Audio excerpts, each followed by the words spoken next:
고령층 800만 시대. 앞으로 5년 후인 2025년에는 고령층 1000만 돌파 예정입니다.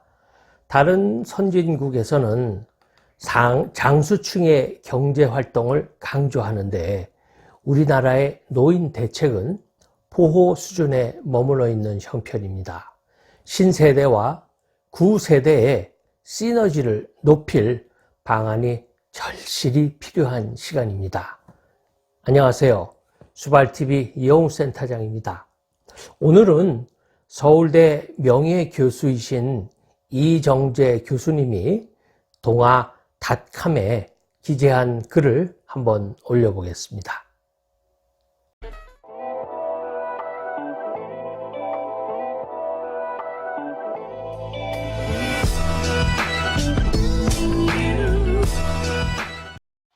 나이가 들고 행동이 둔해지면 늙는 것에 대해 생각하게 됩니다. 노화는 사람도 세월에 따라 냉장고나 TV처럼 약해지고 쓸모가 줄며 퇴화한다는 의미라고 생각해 왔습니다. 그런데 이러한 논리가 장수를 연구하는 박상철 교수로 인해 깨져버렸습니다. 박 교수는 왜 늙은 세포가 젊은 세포보다 자외선에 더 오래 견디고 왜 늙은 생쥐가 젊은 생쥐보다 역경에 잘 견디는지 아는가? 라고 묻고 있습니다. 그 연구의 결과는 어린 세포는 세포막이 투명해서 외부의 강한 자극에 쉽게 파괴됩니다.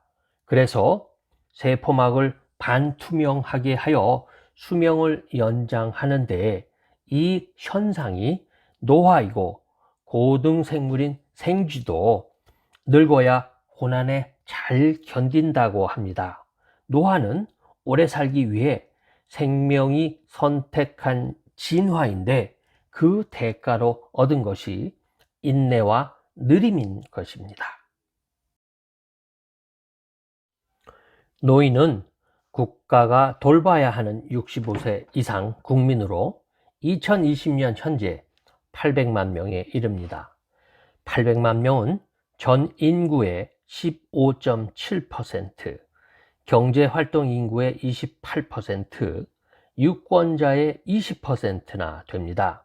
이미 농촌은 노인 인구비가 30%를 초과한 곳이 많지만 베이비붐 세대가 은퇴하는 앞으로 20년 이내에 도시와 시골을 가리지 않고 노인 인구비가 20%가 되는 초고령 시대가 옵니다. 30년 뒤에는 경제활동 인구와 노인 인구가 2천만 명으로 같아져 젊은이 한 사람이 노인 한 사람을 부양해야 할 터입니다. 그때 젊은 세대가 저희 베이비붐 세대를 어떻게 생각할지 궁금합니다. 정말 노인은 돌봐야만 하는 분들일까요? 통계청에 따르면 노인 스스로 노인이라고 느끼는 연령은 75세 정도인데 해마다 조금씩 늘고 있다고 합니다. 85세 이하 노인의 90%가 일상생활에 전혀 지장이 없이 건강합니다. 또 노인들은 생활비의 62%를 스스로 충당합니다. 대부분이 생계 때문에 계속 일하고 싶어 하기도 하지요. 60대 노인들도 89%가 4차 산업 사회의 엔진이 되는 인터넷이나 소셜 네트워크 서비스 같은 기술에 익숙합니다. 여기에 97%가 고졸 이상이고 75%가 자기 집을 가진 자산가로 경제 흐름에 대한 영향력이 아주 큰 세대입니다.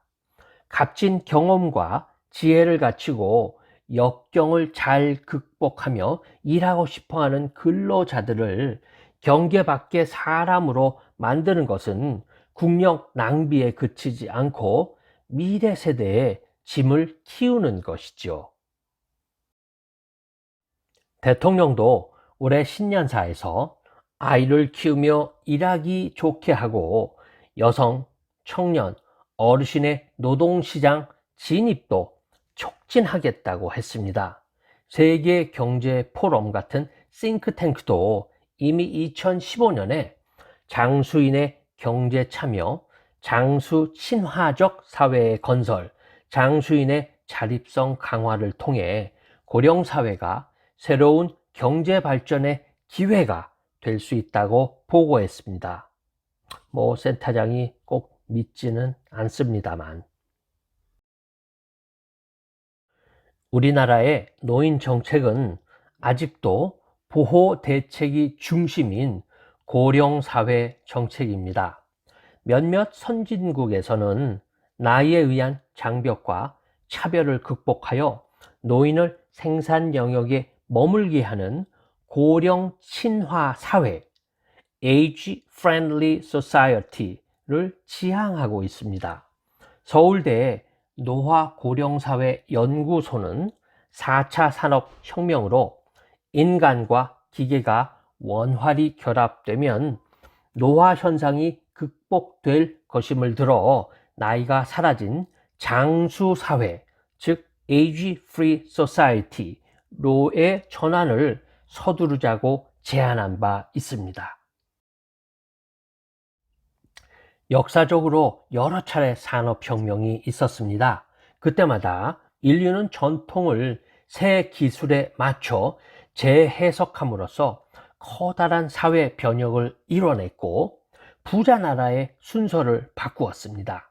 늦기 전에 빠르고 과감한 신세대와 지혜롭고 끈기 있는 구세대가 시너지를 이루어 4차 산업혁명에서 승자가 되도록 안전한 자산 투자처를 만들고 직업별 휴먼 네트워크의 열린 장에서 아이디어가 교환되게 하며 경험에 새 기술이 더해지도록 교육하고 지식이 자산이 되게 하는 정책을 펼쳐야 합니다. 당연히 법과 규정으로 노인도 안심하고 참여하도록 하여 걱정 많은 노인들도 사회 발전을 위해 기꺼이 역량을 보탤 수 있게 멍석을 깔아줘야겠지요. 갈매기의 꿈에서 리차드 버크는 나이가 들며 약해지는 대신 오히려 더 멀리 날 수 있고 많은 것에 통달해 있는 늙은 치앙을 통해서 빨리만 날고 싶어하는 젊은 조나단에게 천국은 어떤 시간이나 공간이 아니고 완전함이라고 설파합니다. 오래 사는 것은 어떤 나이에 도달하는 것이 아니고 완전해지고자 하는 노력과 염원이 신화로 오래 기억되는 것이 아닐까요? 오래 다져온 꿈과 폭발하는 젊음이 결합하는 장수 사회를 이루어 우리가 세계를 한번 이끌어 보면 어떨까요? 여러분은 오늘 소식을 듣고 어떤 생각이 드셨나요? 저 센터장은 우리가 먼저 젊은 세대에게 손을 내밀어 그들과 함께 새로운 세상을 만들어 가야 한다고 생각합니다. 그리고 젊은 세대들이 알아야 할 것은 한국 역사상 가장 많은 부를 창조한 장년들과 함께 어떤 일을 해야 할지 모색해야 합니다. 우리 서로 윈윈 할 수 있는 어떤 일들이 있을까요? 자, 이상 수발TV 이영호 센터장이었습니다. 안녕.